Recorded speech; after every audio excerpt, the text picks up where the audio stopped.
Alright guys, introducing my little Crested Gecko I just picked up.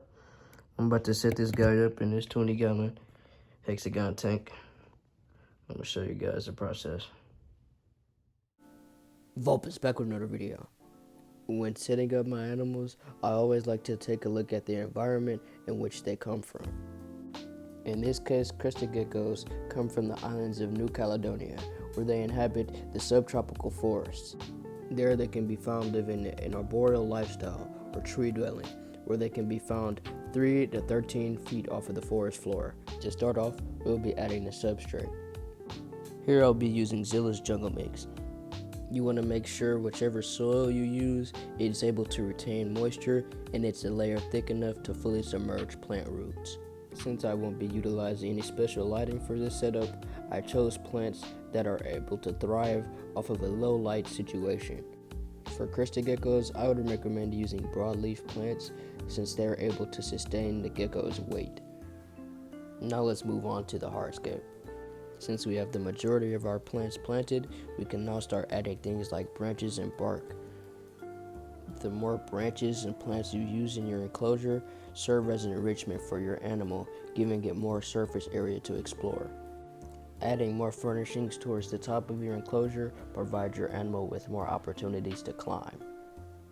Now this bioactive setup wouldn't be complete if we didn't add a cleanup crew.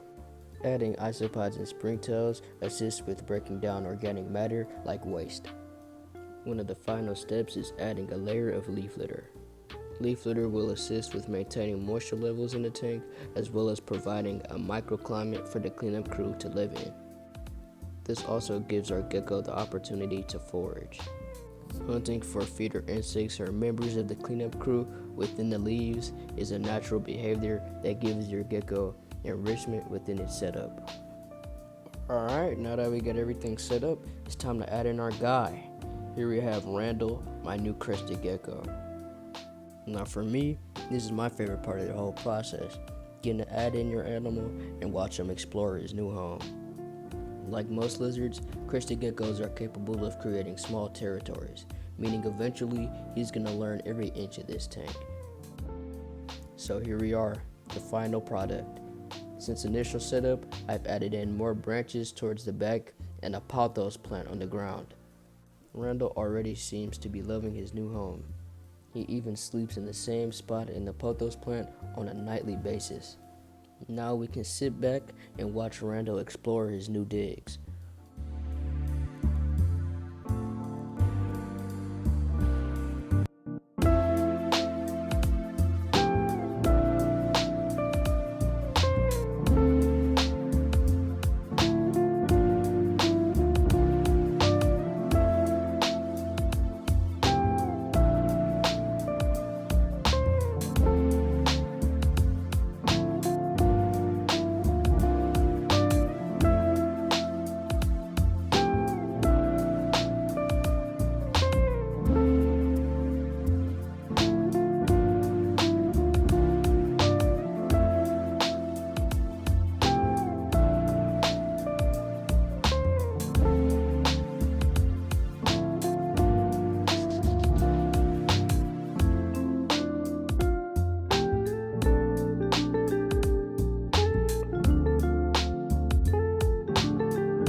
As you guys can see, Randall is thriving.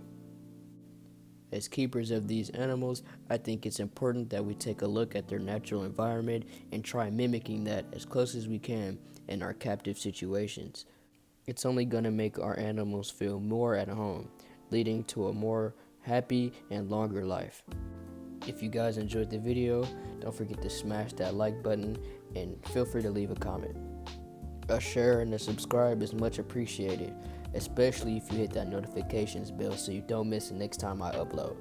And as always, thanks for watching. Deuces.